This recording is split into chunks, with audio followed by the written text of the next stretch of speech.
Assalamualaikum warahmatullahi wabarakatuh.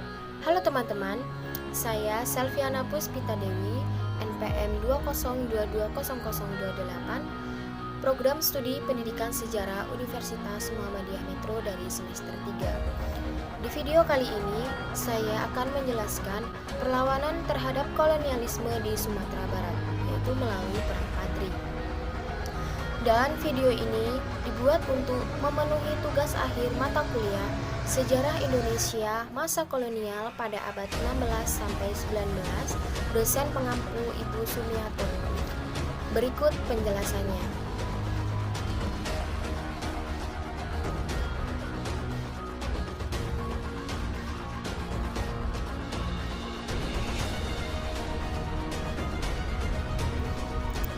Penjelasan yang pertama yaitu Perang Padri. Perang Padri yang terjadi di Sumatera Barat berlangsung mulai tahun 1803 sampai tahun 1838. Perlawanan yang dipimpin oleh Tuanku Imam Bonjol disebut Perang Padri karena dimulai dari perselisihan antara golongan ulama atau kaum Padri dengan kaum adat.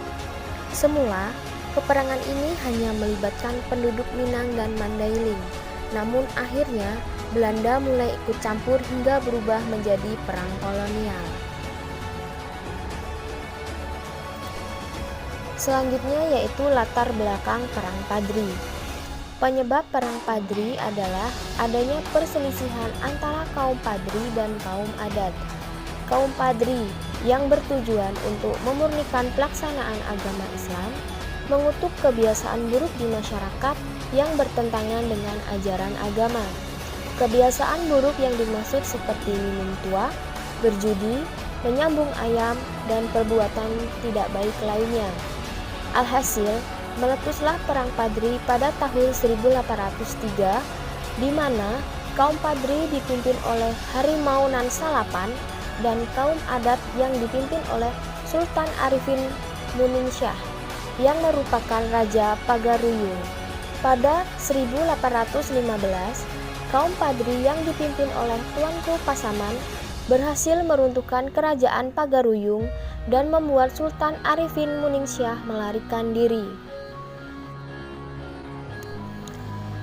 Selanjutnya yaitu hubungan Perang Padri dengan kolonialisme.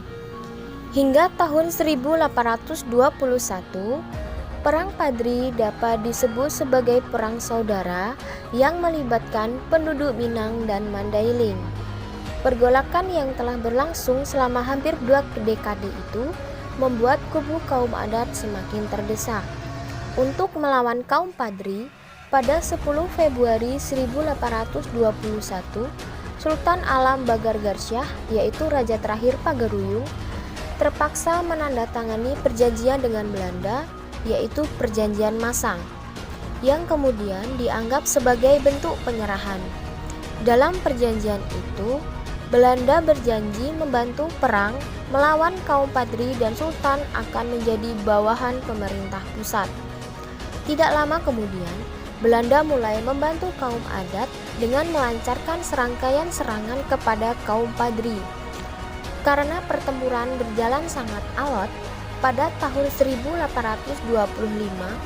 Belanda terpaksa mengajak Tuanku Imam Bonjol yang memimpin perlawanan kaum Padri saat itu untuk melakukan gencatan senjata. Setelah perang Diponegoro di Jawa berakhir, Belanda kembali aktif melancarkan serangan. Belanda bahkan berusaha menaklukkan kaum Padri dengan mendatangkan pasukan dari Jawa dan Maluku. Selama periode gencatan senjata, Tuanku Imam Bonjol mencoba untuk bersatu dengan kaum adat dalam melawan Belanda. Langkah tersebut membuahkan hasil dan pada akhir 1832, kedua kubu melakukan persetujuan di lereng Gunung Tankidat. Hal itu membuat Sultan Alam Bagargarsyah ditangkap oleh Belanda pada tahun 1833 atas tuduhan pengkhianatan dan dibuang ke Betawi.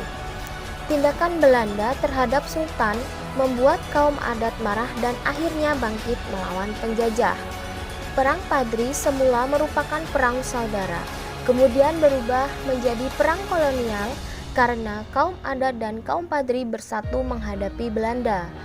Saat itu, pemimpin umum perang Padri masih tetap dipegang oleh Tuanku Imam Bonjol.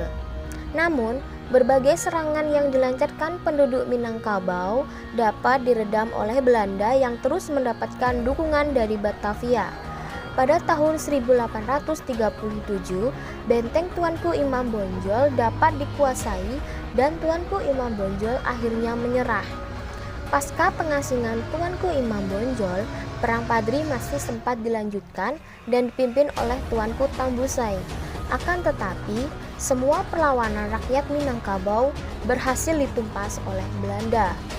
Jatuhku Tuanku Tambusai pada 28 Desember 1838 kemudian menandai akhir Perang Padri yang dimenangkan oleh pihak Belanda. Baik, itu tadi adalah penjelasan mengenai upaya penyelesaian Perang Teluk I dan dampak Perang Teluk I.